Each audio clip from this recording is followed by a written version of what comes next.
So we're going to see what we see. Let's see if it decides to start working. Back?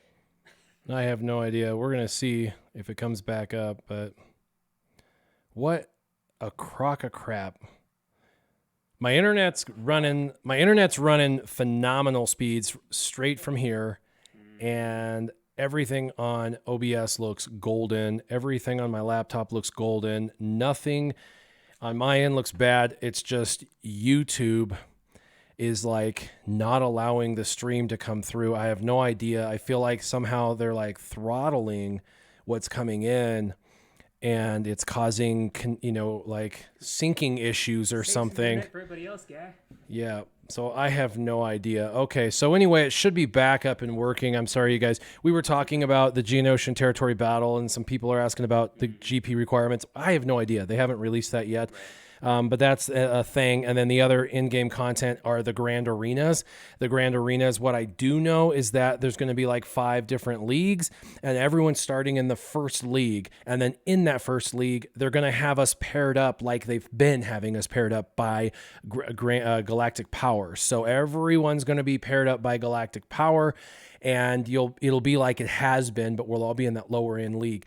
And then through doing different timed things, you can earn some, like, whatever they call it. I don't know. It's not prestige, but you're going to earn some stuff. And then also through winning in Grand Arena, you're going to win some stuff, and you can eventually earn your way into the next league, where you'll then be, again, paired with people of similar value, but obviously winners. And then if you win and beat all of those guys, then you can eventually, after earning more of that, whatever you want to call it, prestige, are going to move into the next league and just keep going. But you're always going to be paired with somebody that has the same GP as you, and approximate, and then you're gonna have to earn your way into the league. And it sounds like the high-end league, Kyber or whatever it is, Kyber League, is something that's going to be exceptionally hard to even get into, let alone stay. Sounds like it's going to take a lot, and it sounds like you're going to be able to earn a ton of things that are in the to like go up league and stuff, not just winning Grand Arena, but actually participating in like almost like dailies, like little things like do an arena battle with Mace Windu, and then you get these points, and then those points can be used for whatever. So we're just going to do dailies. Again, if you guys have questions, go ahead and hit them up. I'll have you go ahead and kind of filter questions, and I'll just try and start to do my dailies and stuff. And hopefully the internet stays up for the next 30 minutes or so. We'll see what we get out of that one. And I think that that quest should be changed to lose an arena battle with Mace Windu. Yep. Because, I'm sure there's plenty of people out there who can make a good, valiant attempt at it. Maybe if you let yourself roll back a few thousand positions and then hit somebody pretty low at that point, but that might be a tall order. The one thing I'm actually curious about, as we were talking about the new territory battles, is if they're going to have a GP cutoff, how many guilds are there out there right now that are actually above 200 million GP? Because my guild, I think we had to lose some people, unfortunately, recently, but my guild was sitting at like 165 million or something like that. So to try and bump up to that next level, is there even enough 200 million GP guilds out there that you know of that would actually be able to participate? So that's just an arbitrary number. I have no idea what the prerequisite's going to be yet. Nobody does. They haven't actually articulated that yet. It just sounds like there's going to be some sort of a qualifier to get, and it sounds like some of the mid-level, beginning level guilds, like lower end guilds, are not going to probably be able to participate. I just don't know what that looks like. So that's why we were just kind of spitballing, and I'm guessing there's going to be something that our guild is going to have to complete or do or be before we're able to do the in-game content. Well, get ready for it. There's going to be a thorn in someone's side at some point. They'll figure it out. They're clever in that regard. Not clever on how to, help the fan base out as a whole. No. Just the few people that they actually want to. Let's see here. I think Kirill Ilev, Kirill Leave, Krill, something along those lines. Says, hello, fellas. I want to ask something about the game in future. Do you think there is a chance EA will create a raid with phase only with ships? A raid with ships only? I can't imagine. They seem to kind of put that one on the back burner a lot. So if they were going to go through all the work and effort to develop something like that, I can't imagine they would go with something that they don't give as much attention to like that, unless they were specifically trying to help people out. There was enough outcry for, we don't have enough ships events or whatever, then I would say probably safe to say no. I think they would try and include multiple avenues in with that. They wouldn't just go specifically with ships. At least in my opinion.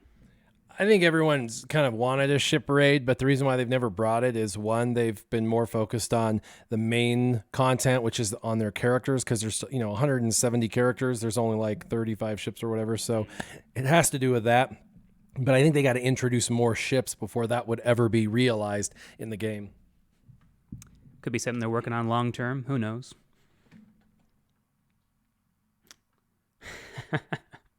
Had a couple of requests for the shout out of the guild.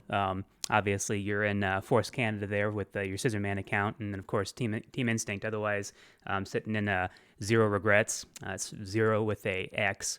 So, and actually good plug time for that, because we do need a few more guild members. So if you're in that 2.83 million GP range, shout out. Let's see here. Of course, if there's anybody left at this point, because, we had to shut the stream down for a little bit, we might have lost half the viewership at this point. Who knows? YouTube maybe even just cut them off. Maybe they're throttling them. Oh, sorry, guys. Save some internet for everybody else. Because, there's not a whole lot to go around. Oh, who wants some more? So, T3 sucks. This guy is...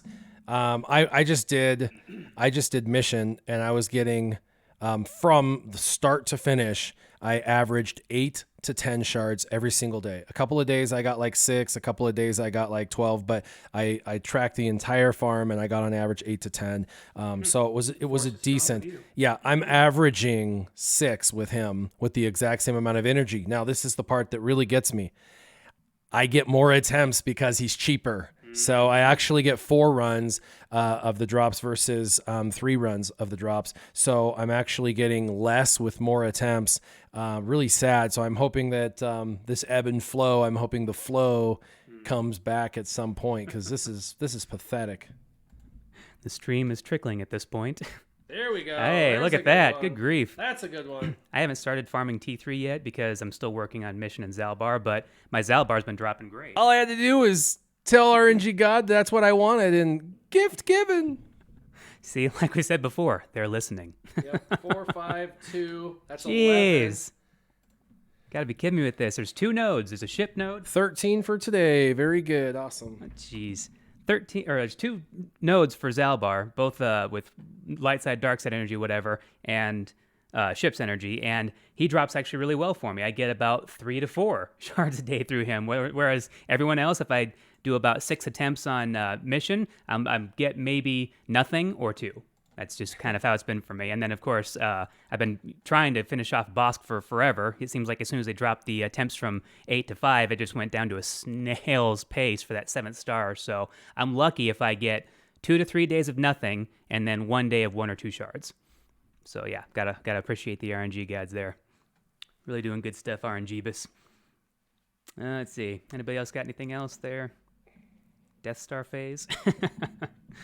I don't know if we're going to have anything with the Death Star. There's been talks of that as well. People would like that. People would like General Grievous's capital ship. Haven't heard anything about that. There's been a few requests for a while there. Revan was one of the longest standing requests for new endgame content, and, well, you got it. Everybody wants General Grievous's malevolence, to come into the game or whatever. And they're going to, bring, Count Dooku's benevolence ship. You know what I mean? Like they're gonna be like, oh, you thought you wanted it? Oh, there was a play on words. No, it wasn't. You get this crappy ship. We're gonna be like, what is this? I thought you said benevolence as a trick to mean malevolence. But anyway, it's just funny. I think it's hilarious. I have no idea what they're gonna do. So it'll be interesting to see where they go with this in-game content. But it's the worst part about this stream totally and completely just trashing out in the middle and having to reboot absolutely everything and get it back up is people will catch the first one and they'll never get to hear the story of the day, the story time, and they'll have heard the little teaser at the beginning of the live stream, the whole Super Cop thing, but they won't have actually known the story. And then anyone that catches this one will not have gotten the teaser, but they'll get the story. So, but maybe with a couple of live streams, we're chopping it up, so we're giving them an opportunity to not have to watch the whole thing. We'll just spin it positively because that's the only way to. Not gonna be able to upload anything that just happened earlier, right? Yeah, well, that live stream will go up and render and stay up there, and then this one will be a separate video because they were distinctly disconnected, and the end of that video is going to be terrible. Yeah, People are going to be like, what is going on? There better be a part 2 to this. I'll have to go back and rename them. Part 1 due to crappy internet, and then part 2. I don't know. I can't say internet because the internet was going fine and is going fine. I just had to reboot, YouTube and stuff, which is stupid and weird. Which is why we'd now like to talk about our sponsor, NordVPN. Get yourself a VPN so you don't have to deal with this crap. I actually think we should do a VPN before this, so that way we always can make sure it's not the internet. Mm-hmm. But hey, either way, for your guys' benefit, double your pleasure, double your fun. 2 streams. It's a statement of the great man. Let's see. Doc Diggler wants to know thoughts on the EA patent regarding adjusted drop rates. Do they own a patent on screwing over their players? So the drop rates, their official stance is they don't manipulate the drop rate. Okay, so that's their official stance. Like they're not going to say, "Hey, Zalbar has a 25% drop rate, and now because the event for him is coming up for Revan, we're going to take the 25% drop rate and take it to 10%."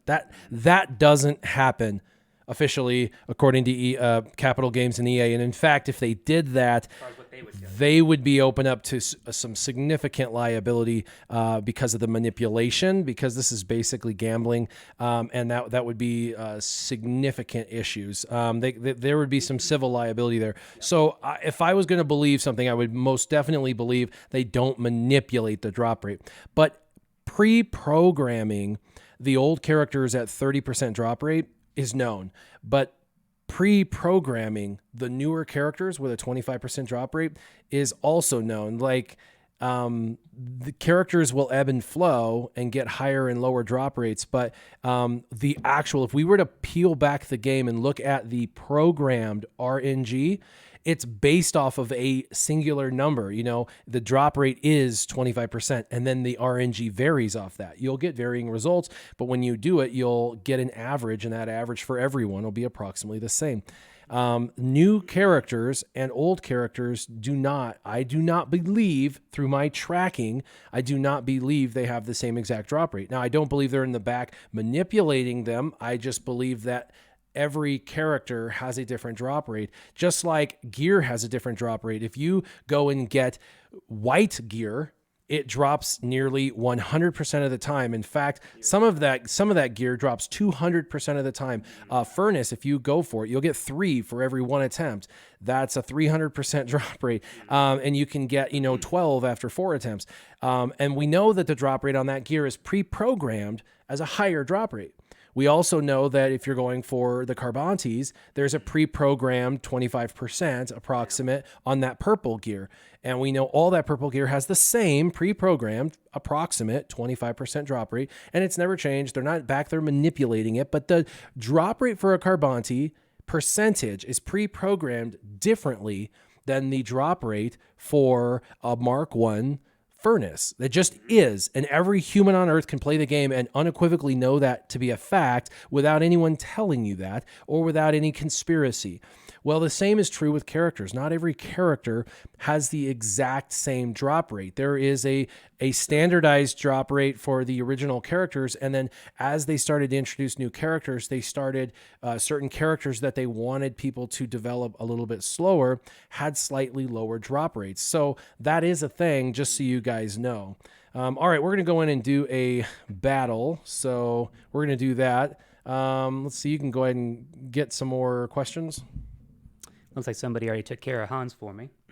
Yes, for I think it's not the Ghost of Dathomir event, but the other one where you required Night Sisters for the first event, and then for the second one or the bonus tier, you need to have a 7-star Mother Taliesin. But in that tier, you get to pick basically whatever you want to go in there to work with it. Just in order to unlock it, you need to have Mother Taliesin at 7-star.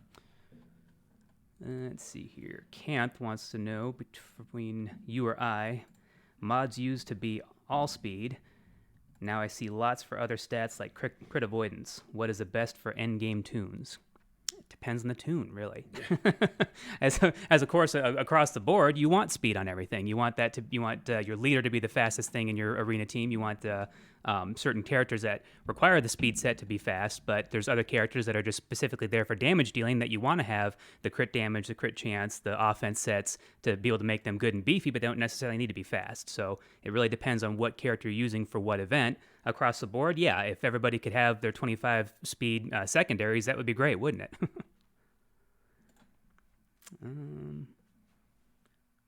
Who else?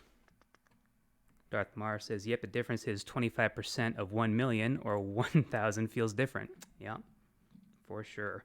25% of 1 million would be great, but luckily we don't need 1 million shards for each character, right? Even though it feels like it. Heck, half the time when I'm farming those ridiculous characters, it feels like it. I mean, Low Gray and Jinra, so two characters that feel like they need more than 330, don't they? Because they only pop up once in a great while. Do you have the crystals? Do you have the currency? No? Well, too bad. See you later. Let's see, anybody else?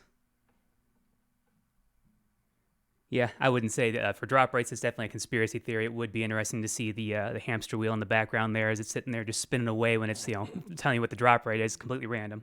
I think that the company should publicly disclose that pre-programmed drop rate for every single character, gear, everything in the game.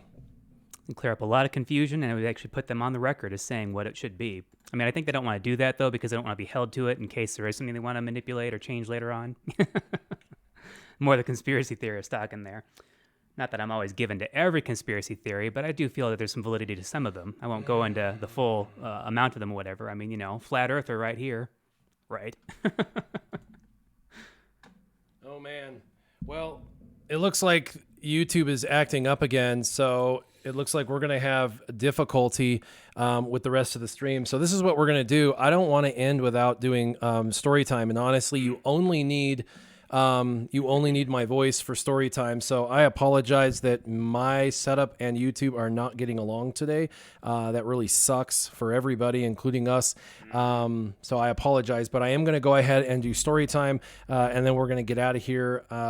So hopefully you can hear me really well, and we're going to just do that. So the reason why SureShot called me Super Cop at the beginning of this, and I'll actually leave a link in the description of the video. It's probably in my first video for today because I dropped it in the description of the first video. It's probably in the second video as well, and it goes to a story from the Daily Sentinel. It's a local newspaper. And they call me Super Cop, and there's actually a couple of articles in there where I'm called Super Cop. We're going to talk about the first story. So when I was a kid, I moved to the town I'm in now, and I lived in this house. My mom moved us in to this particular house, and then we moved out a few years later. That particular house had a lot of like sentimental value, and so when I was a cop, I would drive by that house and I would just kind of look over, and glance at it and think about my past, and I would see people out there, in the front, having a little bonfire and stuff in this little like fire pit, so to speak. And I just, so finally one day I got, I was just like, all right, community policing, I should get to know people. I'm going to stop there. I have a kind of a common thread. I used to live in the exact house they live in now. So I stopped and I started chatting with these guys and told them, hey, I used to live in this house. And they were like, oh, that's cool.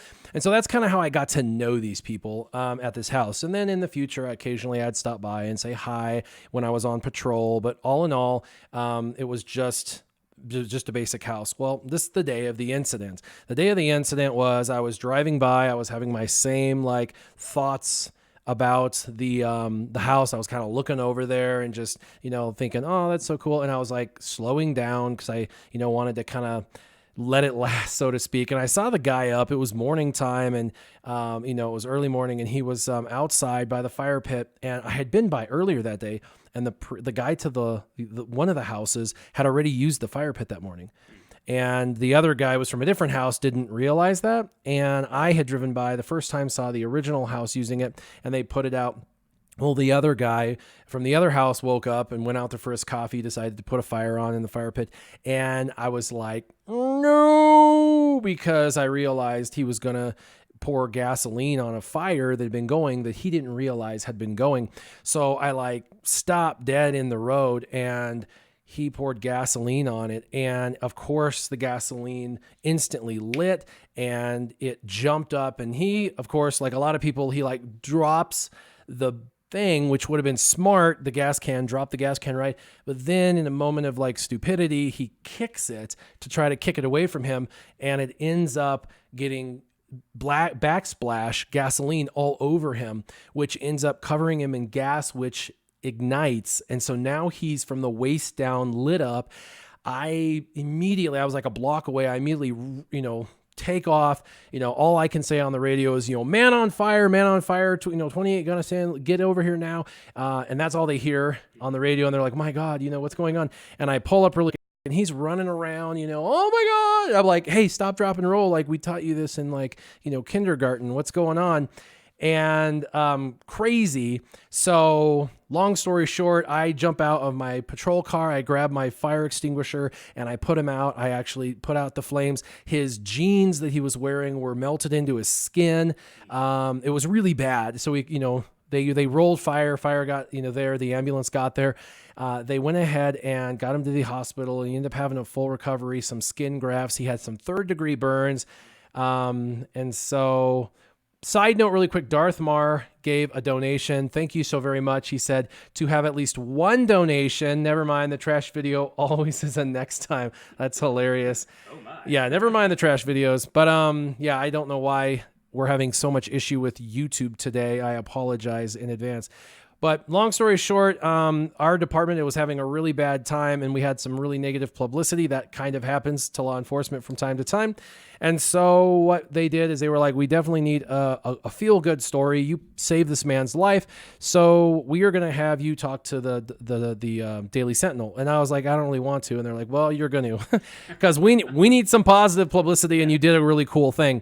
So they met us at the house, and I went there, and they had me do the story. And then, of course, I didn't know this, but the guy who did the story, Paul Shockley, he just coined me as Super Cop, and he coined me that because apparently he talked to the people who lived at the house, and they said that's what they were calling me. I'd never heard that term ever in my life up until this interview, and he's like, well, they're calling you Super Cop, and I was like, oh my gosh. So I was on the front page of the Daily Sentinel as Super Cop, and it was just kind of a weird experience, but it was fun. I was really happy that I was able to have an opportunity to be at the right place at the right time, to be able to extinguish this guy who was burning up, and to just appreciate the fact that I happened to be there. And had I not been all sentimental and thinking about the house and my childhood, I wouldn't have been driving so slow, and I wouldn't have noticed what was going on. And I could have been a block, a mile, 10 miles away, and this guy had 3rd-degree burns on the waist down, all because of, and I literally put him out less than 30 seconds after ignition. So within 30 seconds, he had 3rd-degree burns on his entire lower extremities. So definitely was kind of if you believe in that divine intervention, that was definitely kind of the thing. It was divine intervention for him. I'm really happy that he got that. Yeah. So that's the story. If you go on to Google and you type in the Daily Sentinel, you'll get the Daily Sentinel Grand Junction. You can type in their search bar for it. I have a link to the description below. There is another story because the Super Cop infamy lives on, and we'll do that for another week when we have better internet, better connectivity, and other issues. Side note, Xevis donated $10. I very appreciate that. That's very kind of you. That will definitely not go towards YouTube. It says, my first donation. Thanks, Warrior and SureShot. Always appreciate the videos, whether they're good or bad. Super not sure why YouTube is having such an issue because right now it's showing perfect, but earlier it was showing a problem. I'm going to try before we go to do another arena battle just to try and finish this off and see because it looks like we have some good internet again. So before it dips down and gets terrible, we're going to do another. We'll do a quick battle. But wait, there's more.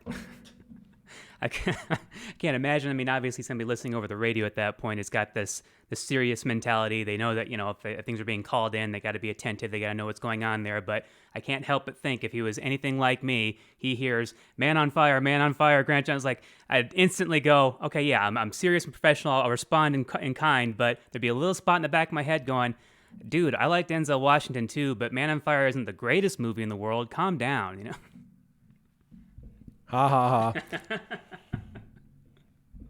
I had to throw that in there. Everything is movie quotes for me. Something pops in, it's like word vomit for me. It has to come out. Just like when you hear "Come Sail Away with Me" by the Styx pop on, you just can't help but finish the song off, even if you only hear a certain part of it. And none of you get me started. All right, we can probably pop in one more question while he's doing this. If it's something easy for me to get, otherwise he's kind of busy. Quick arena battle. Let me just go ahead and destroy this Empire team real quick here.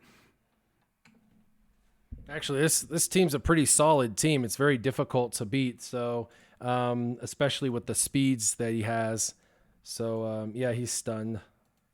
So who else am I going to do? All right, we'll do him. This guy, yeah, let's see. Think he needs a little bit of beating. Here we go. Gotta love that fracture. Always there when you least need it. I always find it interesting when I go up against certain teams and they just happen to throw Thrawn in there just for gets, and it's like, yeah, okay, no big deal. I can take this team out, but for some reason out of nowhere, there's that fracture right when they needed it.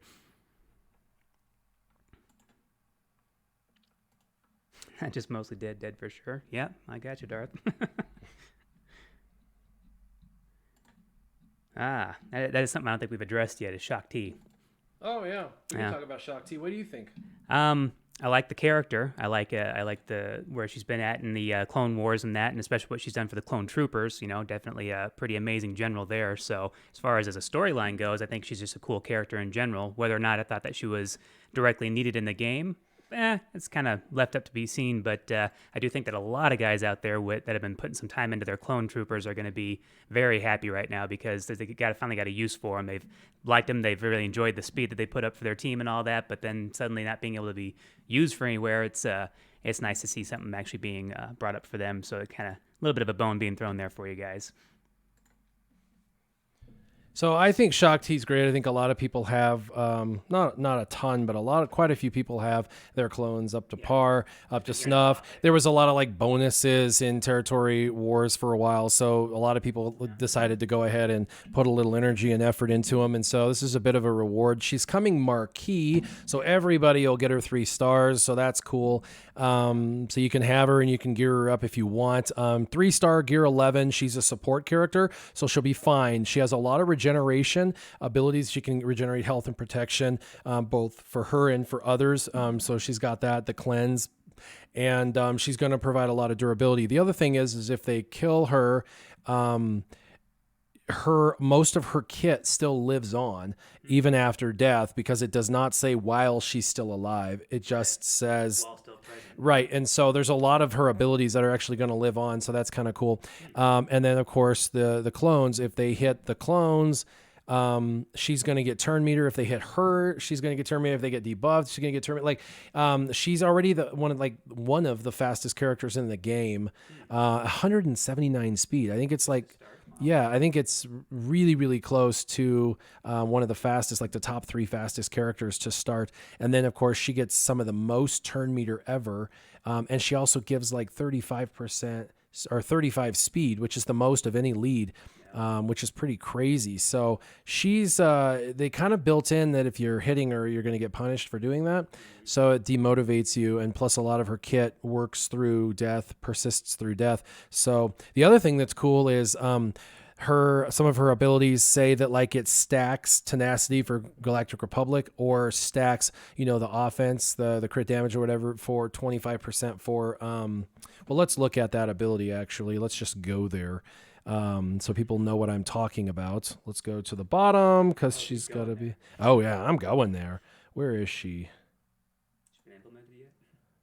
Yeah, she's in here somewhere. I don't know where. There's Fulcrum. I know. We're looking for that hairstyle, that head style. That tentacle style there, or whatever. Yeah, that head style, that head space. Maybe mine didn't get the update yet. Maybe I didn't do the update yet. I swore she was in the bottom, but yeah. She's popping up tonight, right? Yeah, she's in my main account. I just think maybe I didn't update this, but so her ability is basically that through for the rest of the battle that the clones get stacking offense, and it's crit damage, I believe. Let me look. I can't believe I didn't update this or didn't push. Let me just do a search real quick and see because she should be in here.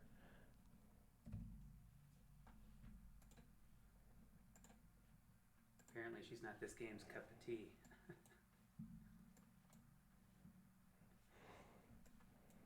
Where are you? Oh, There she is. Okay, so she's in here. I don't know what. But training exercises, this is a really cool one. This is just her second special, and it says that it calls another ally to assist. If they're a clone trooper, they attack again. She and the other ally recover 35% health and protection. That's like super, durable. If the target ally is a clone trooper, they gain 25% critical damage, max 5 stacks. So you get 125% critical damage stacks.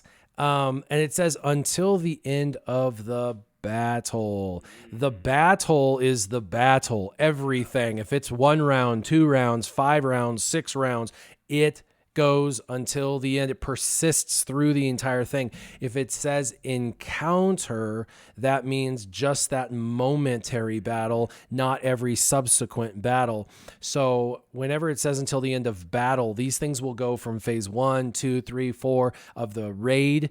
And so this might turn into a kind of a fun raid team because this critical damage stacks will stay until the end, until this team is over and dies. So this is kind of a cool ability, and I like that. And then also you got to remember her leadership just simply says that clone trooper allies have 35 speed, and then clone trooper allies recover 5% health and protection when they attack out of turn. That will persist even if she dies. It doesn't say while she's alive, it does this, blah, blah, blah, blah, blah. So there's that. Only while in the leader slot. So I have a question about my Kanan. Is becoming kind of squishy, but I don't want to put too much gear. Should I swap him out? Current team is Bastila, Yoda, Ezra, Old Ben, and Kanan. Eventually, you'll want to put Thrawn probably in that place instead of Kanan if you have Thrawn, because Thrawn has more utility. And then she was second row by Pow. Yeah, I found her. So, and then let's see. Hey, Warrior, does Shaak Ti, Jedi Knight Anakin, Padme, Rex, and Cody or Echo sound okay?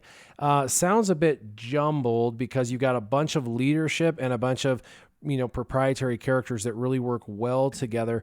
Like you really would want Padme, Jedi Knight Anakin, Ahsoka, and General Kenobi together if possible, just for the maximum synergy. And then Shaak Ti with Cody and Echo sounds great, but then maybe add a couple more clones to that.